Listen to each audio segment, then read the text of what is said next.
Had all gone home by then because everybody was so bored. So they decided to make it that if a race was slow, like on a street circuit with rain, that whatever happens, a race would be stopped at the end of 2 hours, and a good rule it's been. You're looking at Stefan Johansson with Philippe Streff snapping at the gearbox of the Ferrari in his blue Ligier. Swedish driver against a French driver. And Philippe Streff is certainly proving that Guy Ligier's decision to elbow Andrea De Cesaris from the Ligier team on account of the fact that the Italian was costing Frenchman Guy Lafitte an arm and a leg in terms of the money he was having to spend on new chassis, with Andrea De Cesaris back at his old tricks of writing them off, was justified because Streff has driven extremely well since he joined the team. But Guy Ligier will be a very worried man because, notwithstanding the fact that he's a Frenchman, a friend of Monsieur Mitterrand, the Prime Minister, has been told by Renault that he is not going to get any Renault engines for his team next year, unlike Lotus and Tyrrell, who are. Monsieur Mitterrand, I have been told, is the President of France. My apologies to him. And so Ligier has got to go looking for new engines. We know that BMW, having allocated their engine to Tolman and promised them to Arrows, provided certain requirements, I understand, are met, are hardly likely to give Ligier engines. So we may possibly be seeing the Hart engine in a Ligier next year. But that is all hypothesis. What is not hypothesis, however, is the fact that we are now on lap 72 with 10 laps to go, if it goes the full distance, and we think it will, with Keke Rosberg there leading by a commanding 42 seconds. Lafitte second, Streff third, both in Ligiers. Capelli in the Tyrrell fourth, Berger in the Arrows fifth, Johansson in the Ferrari is in sixth position, Hub Rodengatter is still seventh, Martini, believe it or not, is eighth. And those are the only runners left in this race. Keke Rosberg has put up the fastest lap so far, 1 minute 23.758, which is just about 4 seconds off the pole position time put up by Ayrton Senna, which is about par for the course. And I'm quite sure that the man who will be most unmoved by his victory, if he has it, will be Keke Rosberg, who takes every race the same, be it a win or a retirement. His attitude is some you win, some you lose, and you must expect to do both if you're good enough. And if I win, I'm not going to be euphoric about it, and if I lose, I'm not going to be too downcast about it. An admirable attitude. But then I suppose when you're driving in your 98th Grand Prix, you've seen just about everything that can happen to you. Lap 72. And that's the arrows that we're looking at of Gerhard Berger chasing Jacques Lafitte, although Berger is a lap adrift. And Berger is another man who has made his mark on Grand Prix racing this year, and I'm sure we're going to hear a great deal more of. Comes from Virgil in Innsbruck, and this is only his 20th Grand Prix.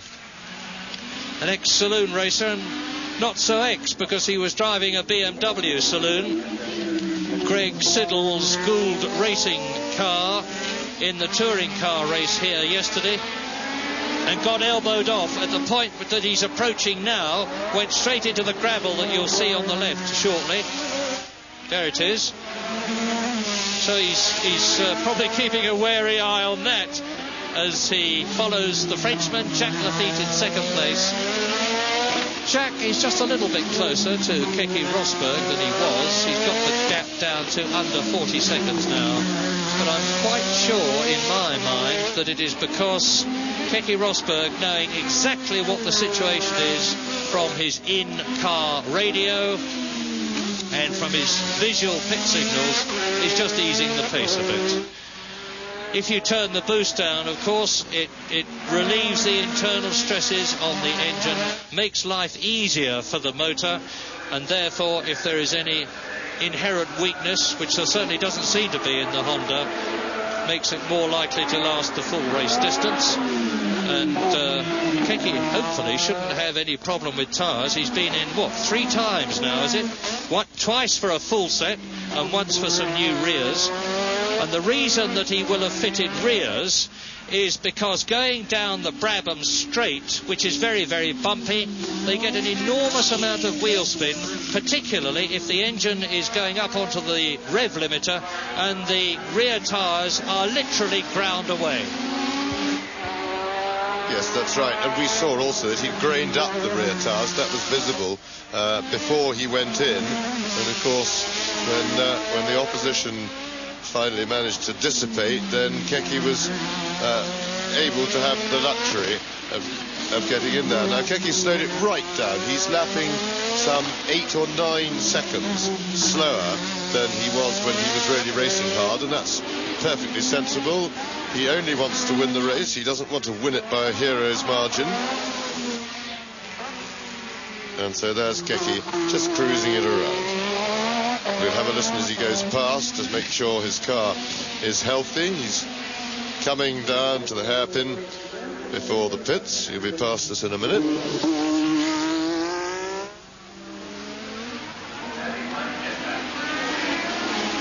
Nice, healthy sounding engine. Makes it look very easy, doesn't he, as any top man in any sport does. But Keke's still riding the curves, which surprises me a bit.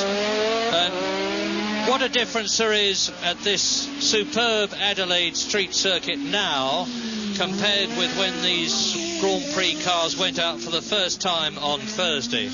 Then there was so much dust on the surface that they were getting enormous wheel spin. Said it was like driving on black ice.